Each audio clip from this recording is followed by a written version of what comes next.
Assalamualaikum warahmatullahi wabarakatuh. Kami dari kelompok 1 ingin mempresentasikan tentang pupuk kompos yang beranggotakan Saya Adi Irma Prihartini dari absen nomor 1. saya Rifana Rozana absen nomor 5, Saya Ika Wijiati dari absen 15. saya Maulani Fikina Nawati dari absen 21, Saya Salam Muntaza dari absen 33. Saya Wiji absen dari 35. Pupuk kompos adalah pupuk hasil penguraian parsial atau tidak lengkap dari campuran bahan-bahan organik yang dapat dipercepat secara artifisial oleh populasi berbagai macam mikrob dalam kondisi lingkungan yang hangat, lembab, dan aerobik dan atau anaerobik. Pupuk kompos sendiri dapat Anda buat sendiri dengan memanfaatkan sampah rumah tangga seperti kayu, sayuran, buah-buahan, dan bubur dapur. Cara membuat pupuk kompos mempunyai alat dan bahan yang dibutuhkan sebagai berikut. 1. Sampah organik di rumah. 2. Pupuk kandang. 3. Larutan gula. 4. 5. Wadah penampung dan penutup. 6. Tanah. 7. Sarung tangan. Dan 8. Air. Cara membuat pupuk kompos. 1. Kumpulkan sampah organik yang akan diolah menjadi pupuk kompos. 2. Potong-potong sampah organik sampai kecil. 3. Campurkan potongan sampah-sampah tadi dengan tanah, larutan gula, pupuk kandang M4 ke dalam 1 ember. 4. Tambahkan tanah untuk menutupi sampah organik.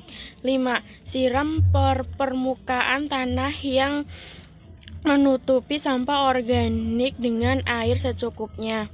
6. Tutup ember rapat-rapat supaya pupuk tidak terkontaminasi. 7. Letakkan ember tersebut di tempat teduh dan tidak terkena sinar matahari secara langsung. Diamankan. 8. Lakukanlah pengecekan sesekali untuk memastikan bahwa pengomposan berlangsung dengan cara memasukkan jari dalam adonan kompos. 9. Jika terasa sangat, maka pengomposan berhasil. Jika tidak, maka tambahkan sedikit air untuk memicu kinerja mikroorganisme.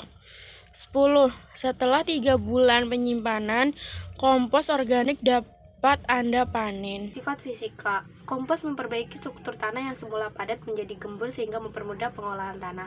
Penyebab kompak dan gemburnya tanah ini adalah senyawa-senyawa polisakarida yang dihasilkan oleh mikroorganisme pengurai serta miselium atau hifa yang berfungsi sebagai perekat partikel tanah. Perbaikan agregat tanah menjadi lebih lemah akan mempermudah penyerapan air ke dalam tengah sehingga proses erosi dapat dicegah. Kadar bahan organik yang tinggi dalam tanah memberikan warna tanah yang lebih gelap, sehingga penyerapan energi sinar matahari lebih banyak dan fluktuasi suhu di dalam tanah dapat dihindarkan. Sifat kimia. Dalam jangka panjang, pemberian kompos dapat memperbaiki pH dan meningkatkan hasil tanaman pertanian pada tanah-tanah asam.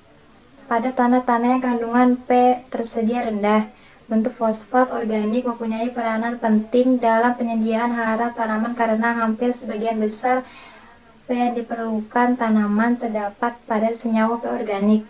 Kedua, yang terakhir hanya terdapat sedikit dalam bahan organik tanah karena senyawa tersebut mudah digunakan oleh jasa renik tanah.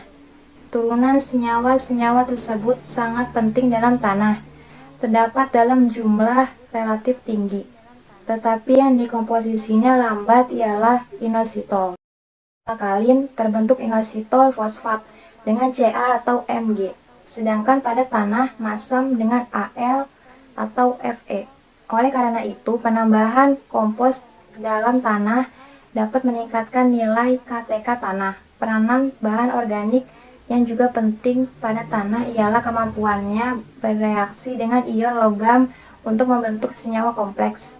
Dengan demikian, ion logam yang bersifat meracuni tanaman serta merugikan penyediaan hara pada tanah, seperti Al, Fe, dan Mn. dapat diperkecil dengan adanya helat dengan bahan organik. Sifat biologi, kompos banyak mengandung mikroorganisme. Dengan ditambahkannya kompos ke dalam tanah, tidak hanya jutaan mikroorganisme yang ditambahkan, akan tetapi mikroorganisme yang ada dalam tanah juga terpacu untuk berkembang. Gas CO2 yang dihasilkan mikroorganisme tanah akan dipergunakan untuk fotosintesis tanaman, sehingga pertumbuhan tanaman akan lebih cepat. Amonifikasi, nitrifikasi, dan fiksasi nitrogen juga meningkat karena pemberian bahan organik sebagai sumber karbon yang terkandung di dalam kompos. Pemberian kompos pada lahan sawah akan membantu mengendalikan atau mengurangi populasi nematoda, karena bahan organik memacu perkembangan musuh alami nematoda, yaitu cendawan dan bakteri, serta memberi kondisi yang kurang menguntungkan bagi perkembangan nematoda. Fungsi sosial. 1. Menghemat biaya untuk transportasi dan penimbunan limbah. 2. Mengurangi volume atau ukuran limbah. 3. Memiliki nilai jual yang lebih tinggi daripada bahan asalnya. 4. Mengurangi populasi udara karena pembakaran limbah dan pelepasan gas metana dari sampah organik yang membusuk akibat bakteri metanogen di tempat pembuangan sampah. Yang kelima, mengurangi kebutuhan lahan untuk penimbunan. 6. Meningkatkan tanah kesuburan. 7. Memperbaiki struktur dan karakteristik tanah. 8. Meningkatkan kapasitas penyerapan air oleh tanah. 9. Meningkatkan kualitas hasil panen, rasa, nilai gizi, dan jumlah panen. 10. Menekan pertumbuhan atau serangan penyakit tanaman. 11. Meningkatkan retensi atau ketersediaan hara di dalam tanah. Sekian dari kami, kurang lebihnya mohon maaf. Wassalamualaikum warahmatullahi wabarakatuh.